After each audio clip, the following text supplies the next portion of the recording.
অনেকে বলে সমুদ্র মানেই থাইল্যান্ড, কেউ বলে নীল জল আর শান্তি খুঁজতে হলে যেতে হবে মালদ্বীপ। কিন্তু আমি আজ এসেছি এমন এক দ্বীপে যেটা কোনো পাসপোর্ট চায় না, তবুও চোখ বন্ধ করলে মনে হবে চলে এসেছি কোনো এক ভিন্ন দেশে। এই দ্বীপ বিলাসিতা শেখায় না, দেখায় জীবনযুদ্ধে মানুষের টিকে থাকার লড়াই। এখানে সমুদ্র কথা বলে, বাতাস ধীরে হাঁটে, আর সূর্যাস্ত এমনভাবে ডুবে যায় যেন সময় নিজেই থেমে যেতে চায়। না, এটা থাইল্যান্ড না, এটা মালদ্বীপও না, এটা বাংলাদেশের একমাত্র প্রবাল দ্বীপ সেন্ট মার্টিন, যেখানে নীল রঙের কোনো ফিল্টার লাগে না, আর শান্তি খোঁজার জন্য কোনো বিলাসবহুল রিসোর্ট দরকার হয় না। আজ আমি আমার ক্যামেরায় আপনাদের ঘুরে দেখাবো বাংলাদেশের সেই জায়গা যেটা প্রমাণ করে সৌন্দর্য খুব বেশি দূরে নয়। এটা শুধু একটা দ্বীপ না, এটা বাংলাদেশের একমাত্র প্রবাল দ্বীপ, যেখানে সমুদ্র শুধু নীল না, জীবন্ত। এখানে এসে বুঝলাম সৌন্দর্য সবসময় দূরে খুঁজতে হয় না, কখনো কখনো নিজের দেশের প্রকৃতি চুপচাপ বলে দেয় আমিও কিছু কম নই, চোখ খুলে শুধু একবার আমায় দেখো। সবাইকে ওয়েলকাম জানাচ্ছি, আমি চৈতি আরও একটি নতুন ট্রাভেল ব্লগে। চলুন তবে শুরু করা যাক। জার্নিটা শুরু হয় 23 ডিসেম্বর 2025 সন্ধ্যা 6টায়। সময় বাঁচাতে প্রথমে উত্তরা থেকে মতিঝিল আমরা মেট্রোতে চলে যাই, সেখান থেকে রিকশায় আরামবাগ। ঢাকা থেকে কক্সবাজার যাওয়ার জন্য আমরা বেছে নিই ইম্পেরিয়াল এক্সপ্রেসের স্লিপার কোচ বাস। ভাড়া পড়েছিল জনপ্রতি 2000 টাকা। আমাদের বাসের টাইম দেওয়া ছিল 7:45। প্রায় 2 ঘন্টা পরেই কুমিল্লার একটা হাইওয়ে রেস্টুরেন্টে যাত্রা বিরতি দেয়, সেখানে আমরা আমাদের ডিনার সেরে নেই। আমাদের শিপের টিকিট আমরা প্রায় 1 মাস আগেই বুক করেছি। টাইম দেওয়া ছিল সকাল 7টায়, কিন্তু আগের দিন আমাদেরকে মেসেজ দিয়ে জানানো হয় জোয়ার ভাটার কারণে শিপ ছাড়বে সকাল 10টায়। এদিকে বাস আমাদেরকে প্রায় ভোর 4টা থেকে 4:30টার মধ্যেই কক্সবাজার নুনিয়াছড়া ঘাটে নামিয়ে দেয়। প্রচণ্ড শীতের রাত, তার মধ্যে এই ভোরবেলা বাসের নামিয়ে দেয়া এটা একটু প্যারাময় লাগছিল। তবে এই লং জার্নি করে এসে 4টায় বাস থেকে নেমে 10টা পর্যন্ত শিপের জন্য ওয়েট করা, এটা একটু বিরক্তিকর। তবে কি আর করা যায়। অনেকেই দেখলাম বাস কাউন্টারে বসেই সময় পার করছে, তবে আমরা দেখলাম সেখানে অনেক লোকাল মানুষজন তাদের বাসা বাড়ির রুমগুলো ভাড়া দিচ্ছেন। আমরাও একটা রুম ভাড়া নিলাম কয়েক ঘন্টা খানিকটা রেস্ট করার জন্য। তবে এখানে খুব ভালো মানের কিছু আশা করা যাবে না। সকালে লোকাল হোটেলে হালকা নাস্তা সেরে দেখি ট্যুরিস্টদের লাইন অনেক দূর ছাড়িয়ে গেছে। তাড়াহুড়ো করে সামনে এগিয়ে গেলাম। আমাদের শিপ ছিল 12 আউলিয়া। সামনে যেতেই টিকিট চেক করে দিক নির্দেশনা দিয়ে দিচ্ছিল আমাদেরকে কোন দিক দিয়ে কিভাবে যেতে হবে। এই যাত্রায় পাসপোর্ট না লাগলেও ট্রাভেল পাস নামক ভিসা কিন্তু ঠিকই লাগে। সব ফর্মালিটিস শেষ করে আমরা আমাদের সিট খুঁজে পাই। আমাদের সিট ছিল শিপের একদম মেইন ডেকে। টিকিটের প্রাইস পড়েছিল আপ ডাউন 3500 টাকা জন প্রতি। 10টা বাজার সাথে সাথেই দেখতে দেখতে প্রায় সব কয়টা শিপ একের পর এক ছেড়ে যাচ্ছিল। দূর থেকে ইনানি বিচ দেখা যাচ্ছে। পাশ দিয়েই মাছ ধরার ট্রলারগুলো সারা রাত মাছ ধরার পর জেটিতে ফিরছিল। এটা আমার লাইফের প্রথম সেন্ট মার্টিন যাত্রা, শিপেও প্রথমবার। এইসব দেখতে দেখতে যখন আমরা বিশাল এই সমুদ্রের নীল জলরাশির মাঝে ছোট একটা শিপ একটা ছোট বিন্দুর মতো এগিয়ে চলেছি, সমুদ্রের ঠান্ডা বাতাস গায়ে এসে লাগছে, শীতের সকালের কোমল রোদ উষ্ণতা ছড়াচ্ছে। ঠিক তখন নির্ঘুম রাত, শরীরের সব ক্লান্তি অনেকটাই দূর হয়ে গেল। সমুদ্রপথে জার্নিটা আরও একটু সুন্দর হতে পারত। এই যাত্রায় দীপন আমার সাথে ছিল না।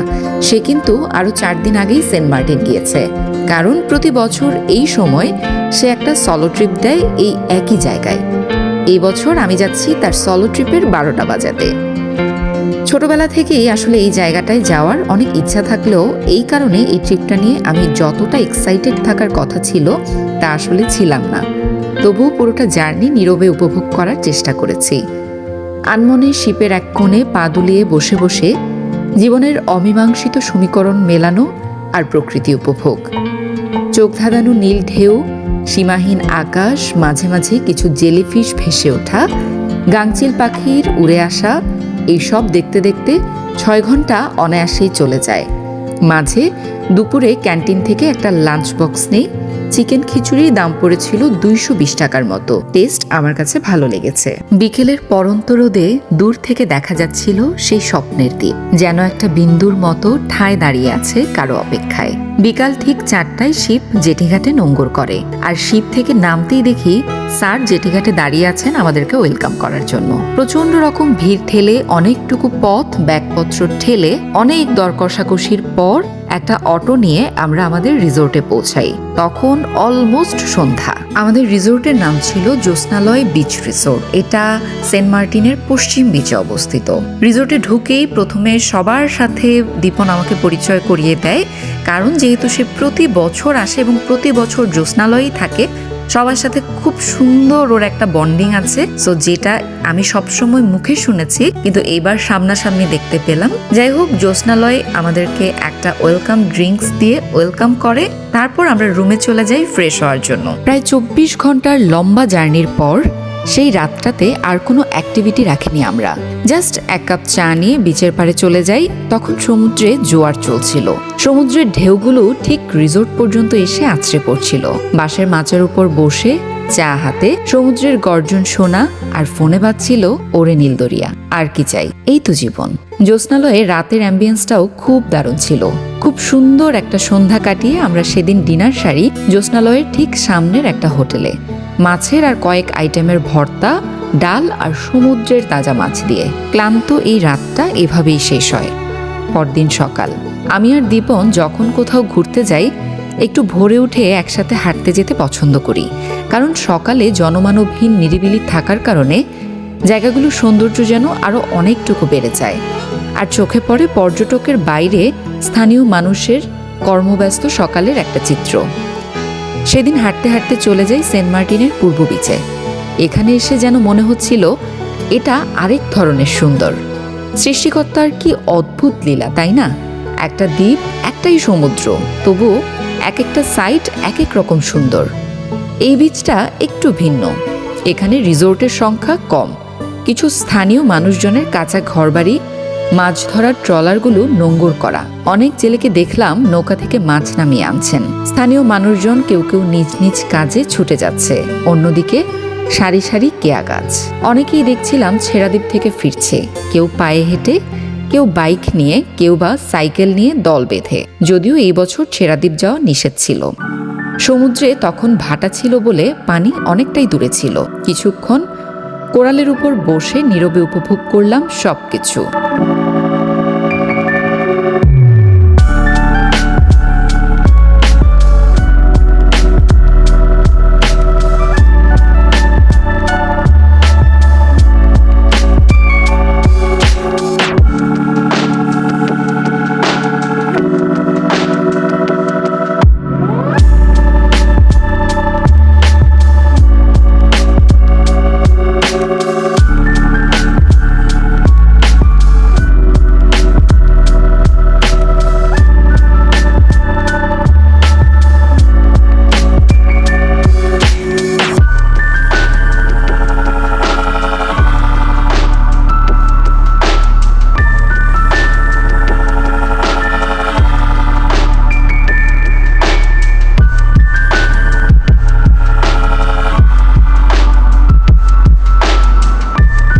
শীতের নরম রোদের আদর পেয়ে এখানেই কাটিয়ে দিতে ইচ্ছে হচ্ছিল আরও খানিকটা সময়।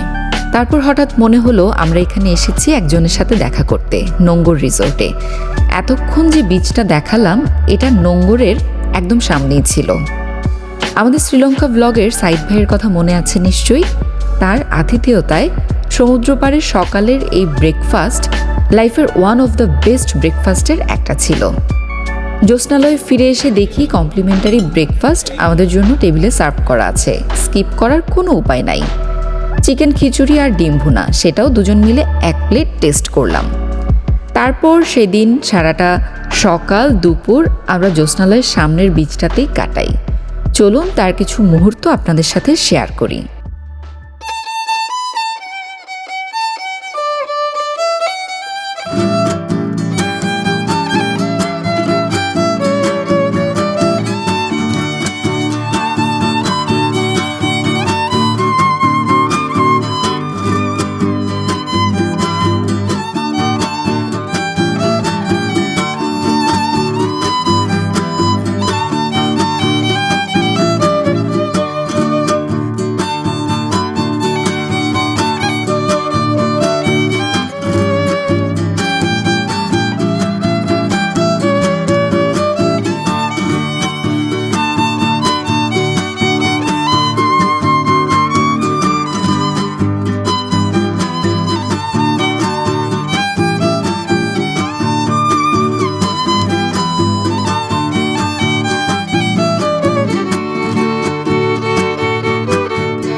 জ্যোৎস্নালয়ে দুপুরের লাঞ্চ শেষ করে আমরা বেরিয়ে পড়ি পাড়া বেড়াতে।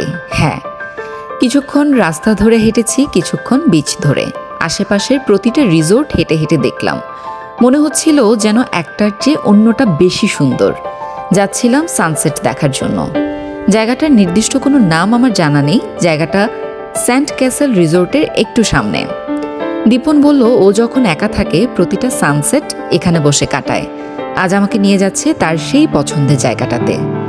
অনেকটুকু পথ হাঁটার পর অনেক উঁচু নিচু কোরাল পাথর পেরিয়ে যখন পৌঁছাই, দূর থেকে দেখছিলাম একটা মানুষ বসে আছে, কিন্তু কাছে গিয়ে দেখি সেটা আসলে একটা পাথর ছিল। তবে এই জায়গাটাতে যেতে একটু সাবধান, পা পিছলে পড়লে ধারালো কোরালে লেগে পা কাটার কিন্তু চান্স থাকে।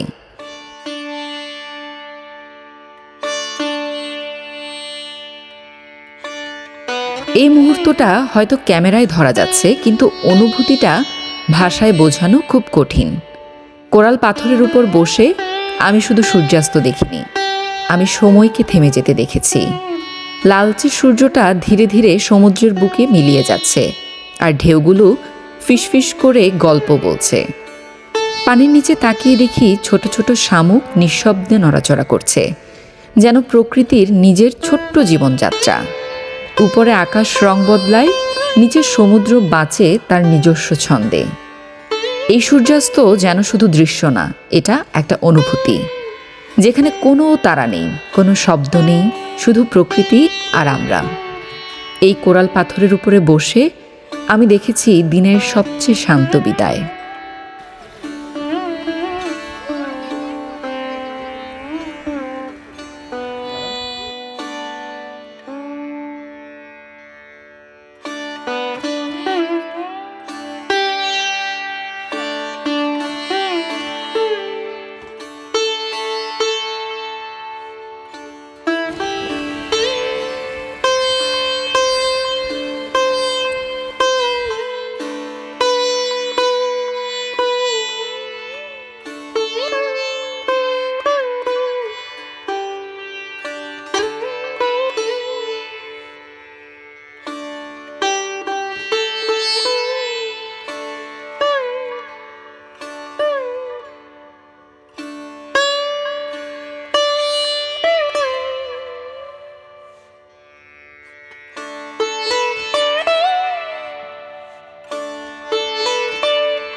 খুব দ্রুত অন্ধকার নেমে এলো চারপাশে।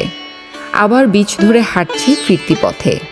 অন্ধকারে বালি আর উঁচু নিচু কোরাল পেরিয়ে এইবার পশ্চিম বিচ ধরে হাঁটতে হাঁটতে জ্যোৎস্নালয় ফেলে আমরা চলে যাই আরও অনেকটা দূরে উত্তর বিচের কাছাকাছি। সেখানে অনেকটা যাবার পর পাই কিছু সামুদ্রিক মাছের দোকান, যেখানে কাঁকড়া বা সামুদ্রিক মাছ আপনার পছন্দ মতো ফ্রাই করে খাওয়া যায়। আরও ছিল গরম গরম পেঁয়াজু ভাজা, ঝালমুড়ি, এইসবের ছোটোখাটো দোকান। এখানে খানিকটা সময় কাটিয়ে এবার আমাদের রিসোর্টে ফেরার পালা। রিসোর্টে ফিরে হালকা ফ্রেশ হয়ে আবার চলে যাই বিচের পাড়ে দোলনাটায়। সামনে সমুদ্রের গর্জন, প্লেলিস্টে পছন্দের সব গান, আর দোলনায় দোল খেতে খেতে আমাদের একান্ত কিছু সময়। হঠাৎ রিসোর্টের এক ছোট ভাই এসে দিয়ে গেল পছন্দের চা। আর কি লাগে, আজ এই দ্বীপে আমাদের শেষ দিন। রাত প্রায় 11টা পর্যন্ত এখানে বসেই কাটাই। তারপর ডিনারে ফিশ বারবিকিউ, এক কাপ চায়ের খোঁজে অন্য একটা রিসোর্টে ঢু মারা, রাতের আড্ডা, আর হাঁটি হাঁটি পায়ে আরও 2-1টা রিসোর্ট বেরিয়ে অতপর শুভরাত্রি। পরদিন সকালে সানরাইজ দেখার খুব ইচ্ছা ছিল, কিন্তু ভোরে ওঠার জন্য শরীরটা আসলে দিচ্ছিল না। তবু প্রায় 6:30টায় উঠে হাঁটতে বের হই। আজকেও গন্তব্য পূর্ব বিচ। আপনাদেরকে দেখাই এই বিচে এত বৈচিত্র্যময় সব শামুক, ঝিনুক আর কোরালের দেখা মিলল। জাস্ট ইচ্ছে হচ্ছিল সব কুড়িয়ে নিজের সাথে করে নিয়ে আসি, কিন্তু এগুলো আনা কিন্তু নিষেধ। তবে আমি যেহেতু ডিজাইন নিয়ে কাজ করি, তাই প্রকৃতির মাঝে আমি মোটিভ খুঁজে ফিরি। আমার ভালো লাগে এই জিনিসগুলো নিয়ে সময় কাটাতে।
সকালটা এখানে কাটিয়ে আবার আমাদের রিসোর্টে ফেরত যাই। ফ্রেশ হয়ে ব্রেকফাস্ট সেরে শেষবারের মতো আরও কিছুটা সময় কাটাতে একটু রেডি হয়ে বের হই। তারপর সমুদ্র পাড়ে হাঁটতে হাঁটতে আবার উপভোগ করি জীবনের সুন্দরতম কিছু মুহূর্ত।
দেখতে দেখতে 2টা দিন এভাবেই শেষ।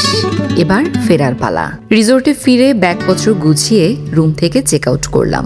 রিসোর্টে লাঞ্চ সেরে চলে গেলাম জেঠি ঘাটে। প্রচন্ড ভিড়, সময় মতো শিপ আসেনি। যারা এসেছে তারা নামবে, তারপর আমাদের শিপে উঠতে উঠতে একদম সন্ধ্যা।